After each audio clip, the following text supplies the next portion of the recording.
Assalamualaikum warahmatullahi wabarakatuh.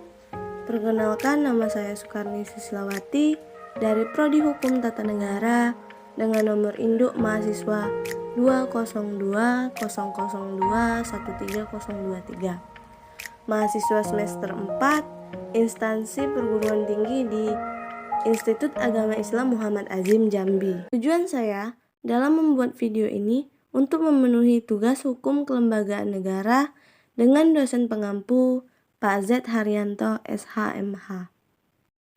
Di sini saya ingin menjelaskan tentang sengketa yang pernah terjadi di dalam praktek ketatanegaraan Indonesia.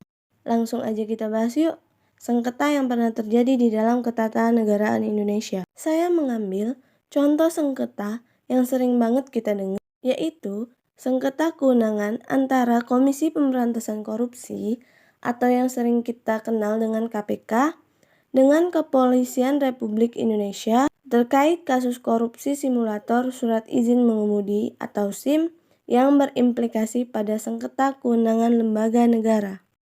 Menurut putusan Mahkamah Konstitusi nomor 005/PUU 4/2006 perihal pengujian Undang-Undang nomor 22 tahun 2004 tentang Komisi Yudisial dan Undang-Undang nomor 4 tahun 2004 tentang kekuasaan kehakiman terhadap Undang-Undang Dasar Negara Republik Indonesia tahun 1945 merupakan angin segar bagi KPK untuk mengajukan gugatan SKLN kepada Mahkamah Konstitusi. Melalui pertimbangan putusan tersebut, disebutkan bahwa hal diatur atau tidaknya suatu lembaga negara dalam Undang-Undang Dasar Negara Republik Indonesia tahun 1945 tidak boleh ditafsirkan sebagai satu-satunya faktor yang menentukan derajat konstitusional lembaga negara yang bersangkutan. Sebagai contoh, diaturnya Polisi Republik Indonesia dalam Undang-Undang Dasar Negara Republik Indonesia tahun 1945 dibandingkan dengan tidak diaturnya ketentuan mengenai Kejaksaan Agung dalam Undang-Undang Dasar Negara Republik Indonesia tahun 1945. Tidak dapat diartikan bahwa Undang-Undang Dasar Negara Republik Indonesia tahun 1945 memandang Polri lebih penting ataupun lebih tinggi kedudukan konstitusionalnya daripada Kejaksaan Agung.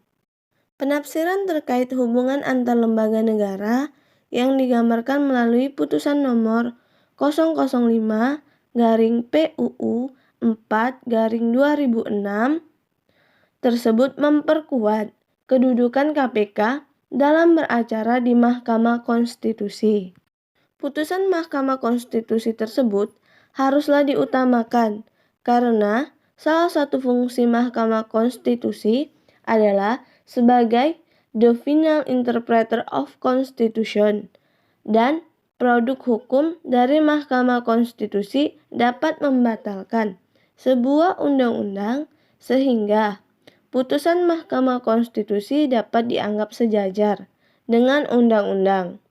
Sedangkan pendapat ahli melalui buku dan jurnal penelitiannya hanya sebatas doktrin atau bahkan bukan doktrin, karena kualifikasi pendapat ahli dapat dikategorikan sebagai doktrin, manakala pendapat tersebut dianut oleh sebagian negara dan menjadi rujukan dalam pembuatan peraturan perundang-undangan di sebuah negara. Sehingga untuk memberikan kepastian hukum terhadap SKLN antara KPK dengan Polri dalam kasus korupsi simulator SIM haruslah diselesaikan melalui jalur litigasi dalam pengajuan perkara kepada Mahkamah Konstitusi. Baiklah, itulah sedikit penjelasan secara singkat dari saya mengenai sengketa yang pernah terjadi di Indonesia. Kurang dan lebihnya saya mohon maaf, kepada Allah saya mohon ampun. Saya akhiri, wabillahi taufiq wal hidayah. Wassalamualaikum warahmatullahi wabarakatuh.